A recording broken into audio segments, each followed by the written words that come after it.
Assalamualaikum warahmatullahi wabarakatuh. Kami dari Fakultas Hukum Universitas Bandar Lampung ingin melaksanakan tugas wawancara etika dan tanggung jawab profesional hukum mata kuliah Dr.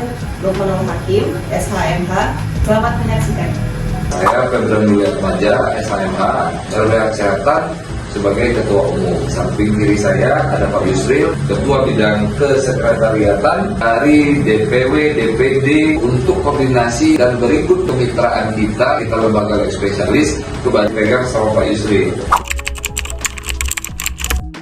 Perlu teman-teman dan masyarakat luas pahami yang namanya LBH, Lembaga Bantuan Hukum, daripada Undang-Undang Nomor 16 Tahun 2011 untuk membantu masyarakat yang membutuhkan bantuan hukum, baik itu secara pro bono ataupun pro deo ataupun cuma-cuma. Kami dari pusat sendiri menyiapkan pos-pos tersendiri untuk menerima aduan-aduan daripada masyarakat, sekaligus untuk membantu memberikan advis ataupun memberikan masukan, edukasi, dan sekaligus memberikan pandangan hukum apabila masyarakat mengadu dan meminta bantuan kepada kita. Dia data ataupun dia melalui telepon menanyakan kronologisnya, kejadian, kelengkapan data dan bukti yang dia bawa untuk melakukan gelar perkara. Nah, setelah dilakukan gelar perkara, adakah celah hukum ataupun langkah hukumnya, nanti akan dibuatkan timeline untuk tahapan proses yang akan dilakukan oleh tim Lembaga Bantuan Hukum Kesehatan. Mungkin itu tahapannya.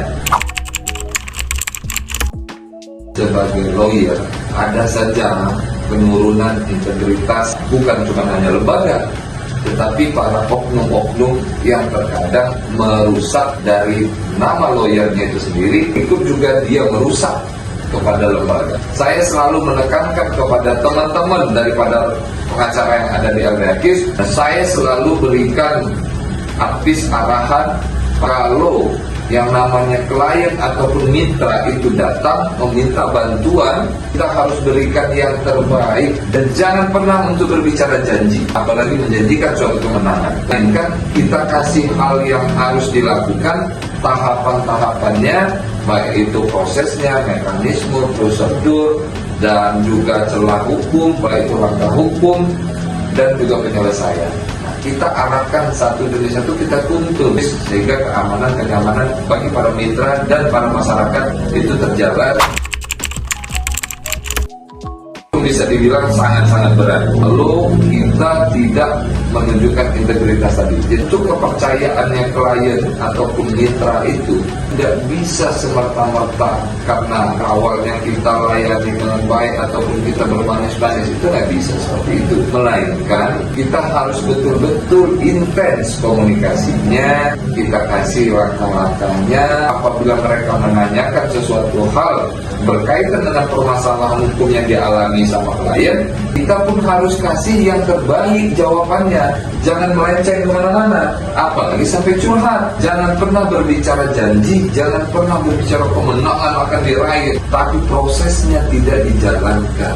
Perkara itu bermacam-macam. Tidak semuanya kita pun bisa langsung memahami perkaranya kalau kita tidak bisa menjalankan terlebih dahulu. Hindari untuk APH juga, aparat penegak hukum, hindari berbicara asumsi, tapi berdasarkan fakta, alat bukti, data, jelaskan kepada klien sehingga dia bisa memahami dan dia pun juga paham apa sih tentang kasus dia. Saya sampaikan kepada teman-teman, integritas itu memang penting, tetapi kita harus bina dan juga sampaikan apa adanya yang terbaik untuk klien kita.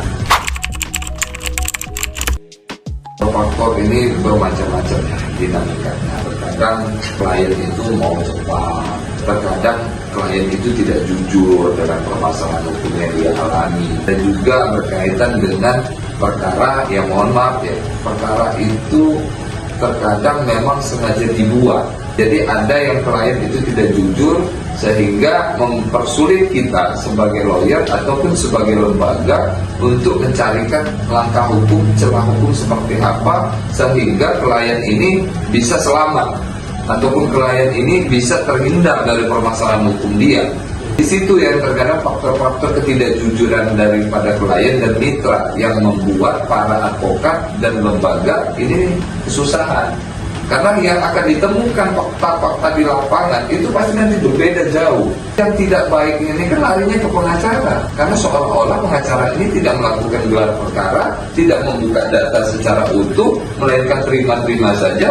Setelah itu pas saat fakta di lapangannya beda dengan apa yang disampaikan oleh klien. Tidak menutup semuanya, walaupun ada oknum-oknum yang memang seperti itu. Kejujuran daripada klien itulah yang memudahkan pengacara dalam melaksanakan tugasnya. Ini pun teman-teman harus paham, dan masyarakat di luaran pun harus paham. Karena pengacara ini ataupun aparat penegak hukum itu adalah manusia. Terkadang masalah daripada klien atau mitra itu terbawa sehingga berdampak yang tidak baik kepada, mohon maaf, kembali lagi ke rumah tangga, ke saudara, ke tim, ke rekan, dan lain sebagainya. Saya dibantu oleh teman-teman pengacara-pengacara yang ada di lembaga, hingga beban dan pengelolaan kasus ataupun juga pengelolaan klien dan mitra bisa berjalan dengan baik, dan masyarakat pun juga membutuhkan bantuan ataupun perlindungan hukum ini sudah langsung bisa ditangani dengan baik. Di dalam dunia hukum Allah nggak ada selagi kita berusaha dan belajar. Paling sulit itu terkadang memang membaca diri sendiri. Jiwa keakuannya kadang-kadang terlalu tinggi. Jiwa keakuannya inilah yang kadang-kadang mempersulit daripada pekerjaan kita sebagai lawyer. Karena kalau memang kita yakin dan percaya dengan lembaga kita, dengan tim kita, dengan partner kita, insya Allah apa yang memang permasalahan yang terjadi ataupun adanya klien ataupun adanya mitra yang mengalami permasalahan hukum, karena tidak mungkin satu orang ini menguasai semua perkara dan semua undang-undang. Jadi kita dengan tim sehingga bisa semuanya terlaksana dengan baik.